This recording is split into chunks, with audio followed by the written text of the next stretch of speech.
This webinar will discuss access for distal radial intervention. My name is Darren Klaas. I'm an interventional radiologist in Vancouver, working at Vancouver General Hospital and University of British Columbia Hospital.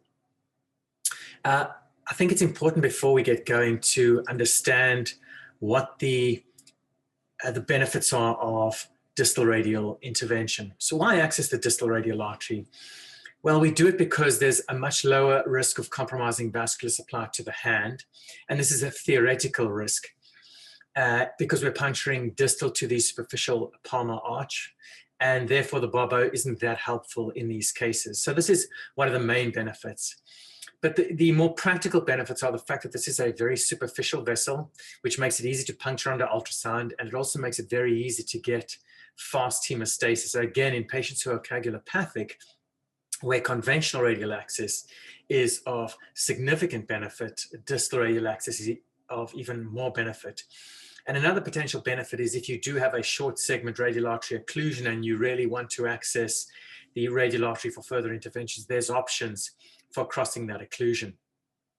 But one of the things that I've found in my journey through distal radial intervention is that it's much more comfortable for the patient.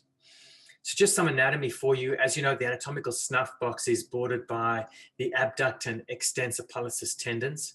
The radial artery runs in the snuff box itself, and the floor of the snuff box is made up of the trapezium and the scaphoid. And then in the roof of the snuff box are the branches of the superficial branches of the radial nerve.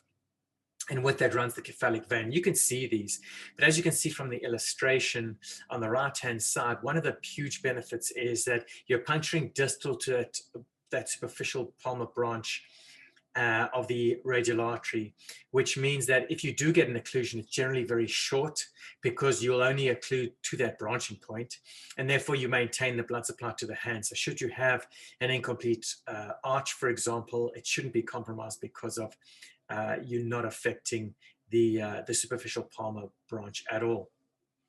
And so I'm going to go through this in detail with you in terms of what the anatomy looks like under ultrasound, because it's important. And as you can see here on the right-hand side, this is the cadaveric specimen showing a sheath in the distal radial artery and then a sheath in the conventional radial artery to give you an idea as to the amount of length that you lose. Now, bear in mind, this is a cadaveric specimen, but it's about 5 to 8 centimeters, depending on where you can puncture for the conventional radial artery. And you can see there the pickups are essentially lifting up the cephalic vein as well as the superficial branches of the radial nerve, which can actually be quite big, but they are very difficult to see on ultrasound. And so I'm going to go through this ultrasound in detail with you. So you can see here, if you correlate this ultrasound image with the image of the thumb in abduction, there's your radial artery. It's bordered by 2 small veins, which you may or may not see, but generally when you're puncturing, you'll often compress them out of the way. Laterally, you have the abductor pollicis longus tendon, then you have the extensor pollicis brevis and extensor pollicis longus tendon. It's important to identify these tendons because what you don't want to do is you do not want to puncture these tendons inadvertently. Number one, it's extremely painful if you put a sheath through them, but also if you get a bit of bleeding around these tendons, you can cause a lot of discomfort and difficulty with hand movement or pain with hand movement after the procedure. So it's really important to know exactly where you're puncturing.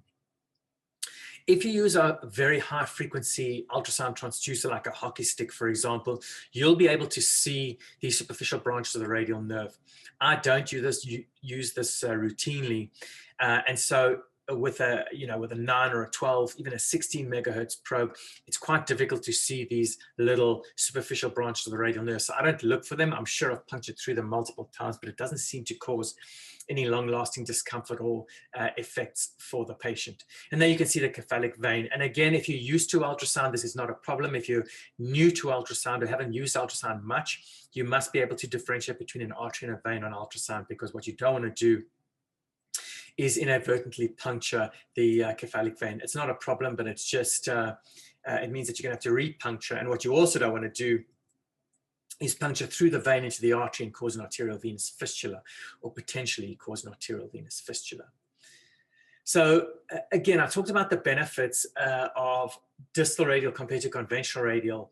So with distal radial, the hand is pronated, and this in itself is much more comfortable for the patient. It's a much more natural position to be in. And so the patients tend to tolerate the procedures for much longer, instead of with conventional where their hand has to be supinated, it can become uncomfortable. You puncture in the snuff box over the trapezium and the scaphoid. This is non-negotiable. I would strongly advise against puncturing distal to these two bones, because then you're puncturing into soft tissue. You have nothing to compress against. And as you'll see later, if you get a hand hematoma, it can be pretty devastating, and you're just increasing your risk of a hand hematoma if you puncture too distal. And then again, you're accessing distal to that superficial palmar branch.